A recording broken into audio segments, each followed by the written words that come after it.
Alright, so I'm working on my TIG welding because in the last video I was making these to do this, and I think I've decided, well, I'm working on my TIG. Did I say I was working on my TIG welding? That's what I'm doing. So anyway, I've got that marked out, and that basically would fit in there like that-ish.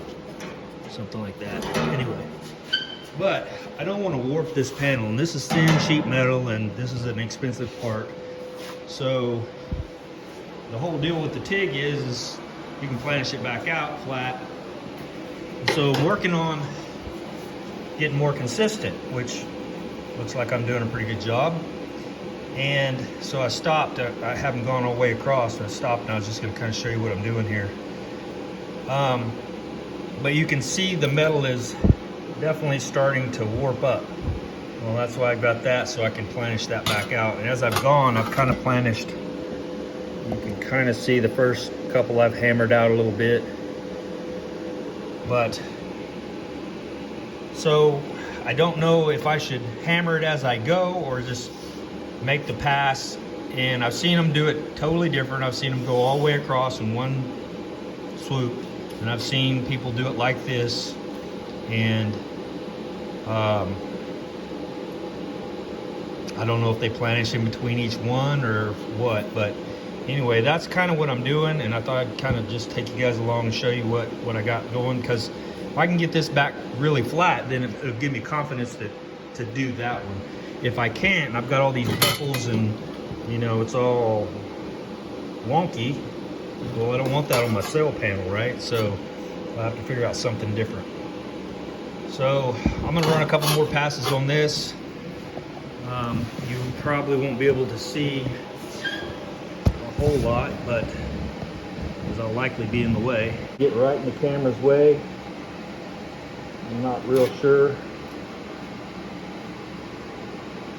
So I'll try not to. And that may screw me up.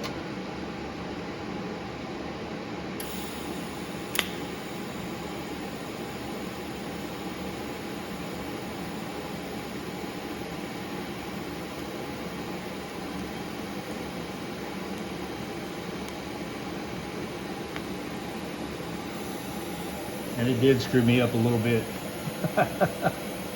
Because I need to get down there to be able to see it. Not that you guys are going to see any of that anyway. But, yeah. So that was not as good. So, I'll let that cool. I've actually blown these off a little bit in between and just try to let the metal cool back down.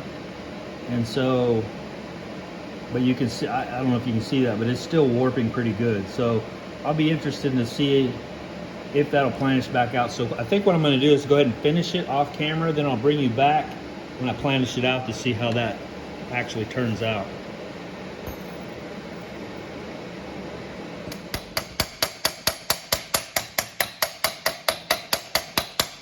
And ultimately what they say you're doing is, because the heat draws that metal down and together, you're basically stretching it back out to allow that metal to relax down.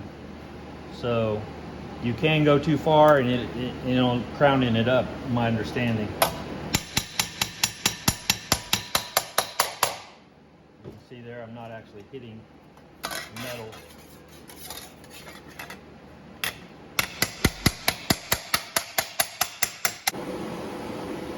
All right, here's what we got.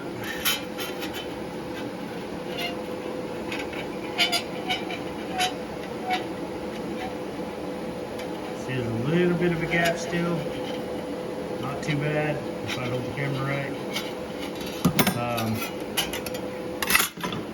Pretty flat.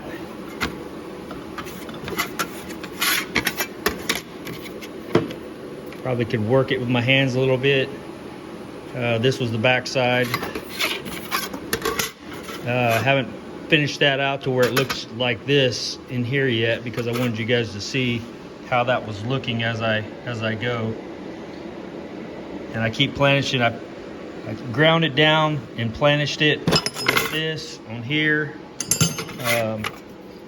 basically like this and just set and worked it to try to get, whoops, try to get that down as flat as possible.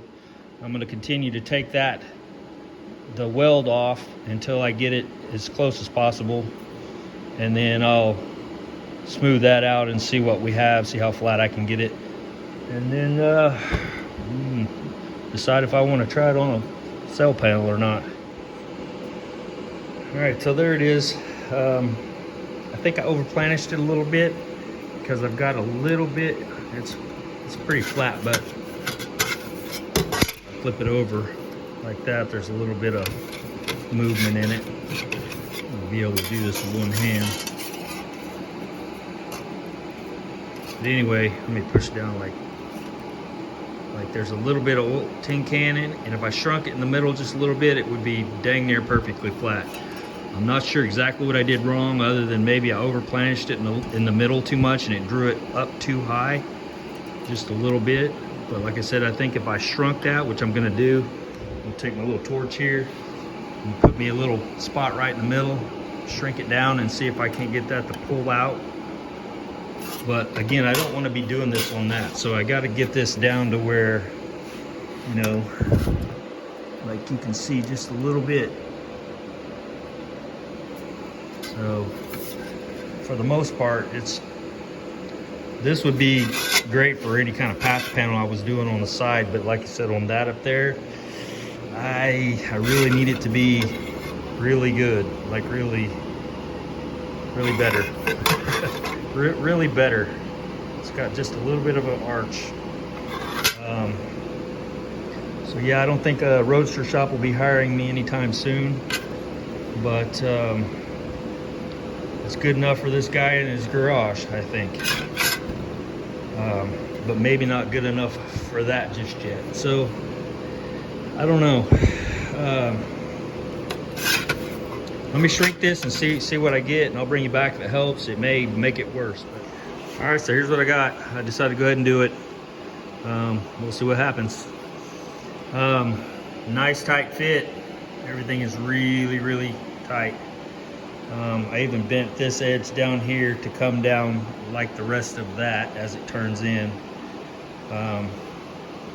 So as I come down, I'll have to move that up a little bit to make it flush, but for the most part, I'm ready, and I hopefully won't have any significant issues. I still haven't decided if I just want to go like an inch at a time, or if I just want to go the whole thing. Because they say if you go the whole thing at once, as long as your heat pattern just stays the same, it'll shrink the same, and then you can planish it back out and get it really close.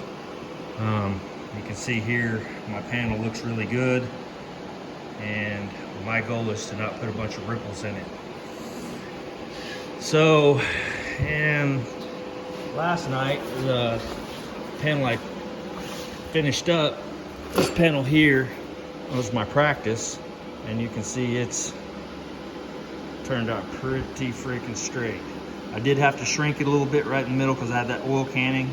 I used my little Eagle machine there to do that, but it came out really nice. So I have to do a little bit of that. I will. I hope I don't, but it's just hard to say what the metal's going to do. I got to get good penetration, but I also need it to not get too much heat. So there's a fine balance there, and I'm relatively new to TIG welding, so we'll see what happens. So I'm gonna tack this all the way down. Forgot what they call the little tacks. I forgot. Yeah, you just basically use the tungsten and melt the metal together. And anyway, yeah, I'm terrible about forgetting words, but that's just what you get with me. So anyway, that's gonna be it for now. I'll go ahead and tack that up, and then we'll see what happens. All right, here's what we got.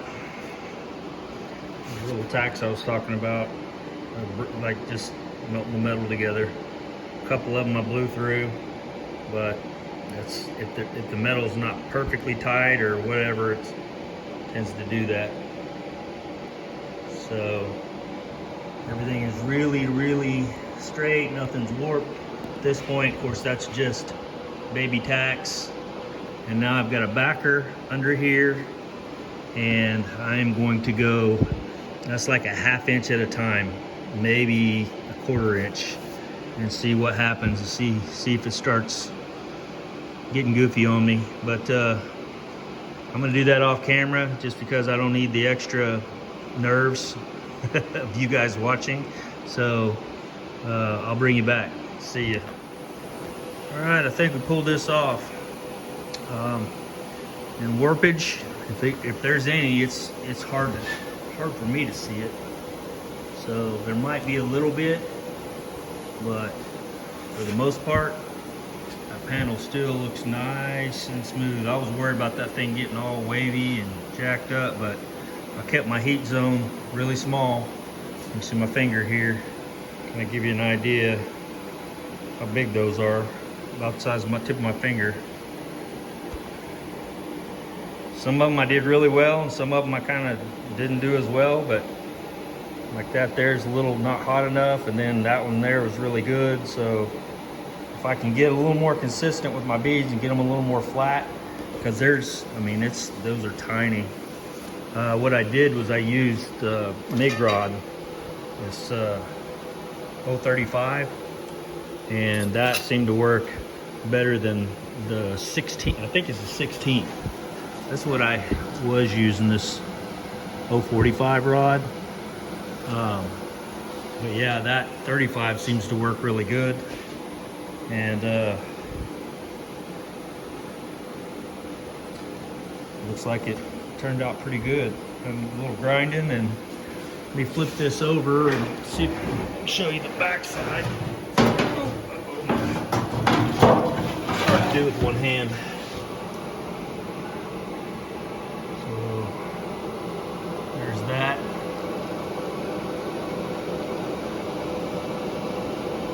Looks like I didn't get quite the penetration I should have right there, but the rest of it, there's a couple little spots that could have got better. But that's pretty dang good, I'm thinking. It ain't gonna come apart. So there's that. You guys see anything I could do better, work on, let me know, because like I said, I'm new to the welding thing, as well as far as the TIG welding goes, especially sheet metal. Well, any TIG welding, but sheet metal is, I don't know if it's tougher or not as tough, I don't know, but because I've not done a regular TIGging big steel, so don't know. But yeah, that's that. And try to do this one-handed again.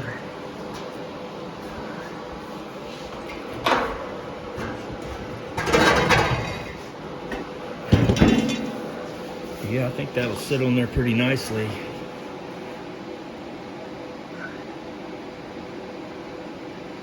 Grind that down and hopefully it disappears, and you never know what happened.